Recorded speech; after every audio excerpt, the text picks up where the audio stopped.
tengah Bukittinggi Medan, tepatnya di Palupuah.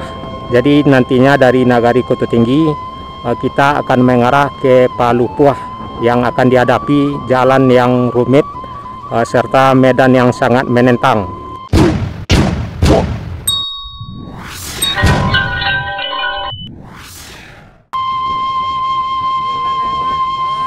Assalamualaikum warahmatullahi wabarakatuh. Halo rekan-rekan sobat semua, sarato dun sanak minangka sadonyo, baik yang berada di kampung maupun yang berada di perantauan. Jumpa lagi dengan saya di channel Jalan Nagari Minang. Dalam kesempatan ini saya akan mengajak rekan-rekan sobat semua, sarato dun sanak minangka sadonyo, untuk melihat suasana perjalanan di Kecamatan Suliki. Di sebelah kiri ada kawasan Pasar Senen Suliki. Perjalanan ini adalah kelanjutan perjalanan kita yang berawal dari Limbanang mengarah ke Suliki. Dan nantinya kita akan mengarah ke KOTO TINGGI dan akan mengarah ke lintas tengah Sumatera di jalur Bukittinggi Medan, tepatnya di Palupuah. Nah, dari Suliki ini kita akan melanjutkan perjalanan mengarah ke KOTO TINGGI di Kecamatan Gunung Omeh yang masih di kawasan Kabupaten 50 Kota, Sumatera Barat. Sebelum perjalanan kita lebih jauh, saya harap rekan-rekan sobat semua, sarato dun sanak kasadonyo, dalam keadaan sehat, dilancarkan segala urusan dan aktivitasnya, serta dilindungi dalam kebaikan.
Pesisir selatan dan Pasaman Barat, Pasaman Timur, nagari-nagari yang terdapat di Kabupaten Padang Pariaman, Kabupaten Agam, juga nagari-nagari yang terdapat di Kabupaten Tanah Datar, serta nagari-nagari yang terdapat di Kabupaten 50 kota ini. Selain itu, rekan-rekan juga bisa tengok perjalanan kita di kota-kota besar di Sumatera Barat seperti Kota Padang, Kota Bukittinggi, Kota Payakumbuh, juga Kota Batu Sangkar, serta kota-kota lainnya yang terdapat di Sumatera Barat. Selain itu, kita juga merekam bus antar kota, antar provinsi seperti bus ANS, bus NPM, MPM, Palala, juga bus-bus lainnya seperti bus